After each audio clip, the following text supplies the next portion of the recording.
Bonjour à tous. Une très belle perspective pour finir la semaine dans le coup de main pour l'emploi. L'emploi, ce sont aussi des acteurs et des professionnels. Et paradoxalement, cordonniers les plus mal chaussés qui offrent les perspectives d'accueil à des gens venant d'horizons très très différents. Nous accueillons pour rentrer dans ce dispositif-là de recrutement d'acteurs de l'emploi, Angélique Guyon, responsable de secteur chez Synergie, et notamment dans la région de Bourgogne-Franche-Comté. Angélique Guyon, bonjour. Bonjour. Alors, quels sont vos recrutements internes? Quel type de profil vous envisagez? Eh bien, aujourd'hui, donc, je recrute notamment sur les départements de la Nièvre et de l'Yonne, Mhm, sur des profils de responsables d'agence et également chargés de recrutement. mhm. Donc, on renforce sur certaines agences, on est amené à renforcer les équipes et puis on a aussi du turnover, donc des départs Mhm. et des départs aussi en retraite. Donc, il faut qu'on remplace notre personnel. Alors, on est bien d'accord qu'il n'y a pas de diplôme pour chargé de recrutement, donc ce sont des gens qui peuvent venir de plusieurs horizons différents? Exactement, ce sont des personnes qui aiment la polyvalence. Nous travaillons souvent en urgence.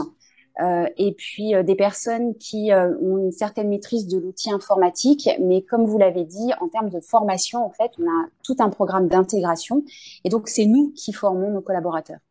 Est-ce que le rentrer en tant que chargé de recrutement peut laisser envisager des perspectives? Est-ce que c'est un métier qui est évolutif?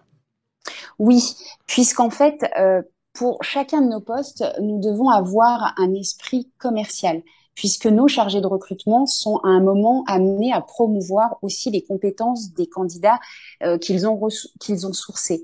Donc, toute personne qui aura un esprit commercial peut très bien à un moment évoluer sur un poste de consultant commercial et pourquoi pas après évoluer sur un poste de responsable d'agence. Alors Ça, oui.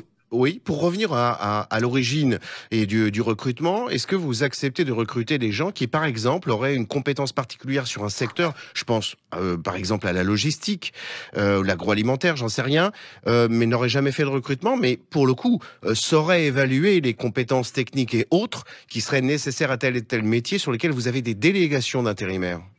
Oui, tout à fait. Ça ne pose aucun souci, on le fait déjà sur d'autres agences, des personnes qui ont des expériences sur d'autres secteurs d'activité, mais à partir du moment où ils ont cette facilité de recruter, cet esprit un peu pédagogue, il faut aussi un peu d'empathie et commercial, ils peuvent occuper un poste ou de chargé de recrutement, de responsable d'agence. Alors parfois l'intérim a une mauvaise image de trop commercial, etc. Là où en réalité, quand on échange avec des professionnels, on a quand même l'impression qu'il y a une vocation sociale. Est-ce que vous confirmez cette perspective, cet environnement social? Alors, je vais pas peut-être être très objectif. Moi, ça fait 25 ans que je suis dans l'intérim. Mhm. J'adore mon métier. Eh oui. J'ai commencé comme commercial dans la Nièvre Mhm. pour être responsable d'agence et aujourd'hui être responsable secteur Bourgogne-Franche-Comté. Donc, c'est un métier qui est polyvalent, qui nous permet de rencontrer des tas de gens et c'est une vraie enfin une possibilité d'évoluer professionnellement et puis c'est très enrichissant. Bah, écoutez, félicitations pour ce beau parcours et surtout ne l'interrompez pas, continuez-le. Merci.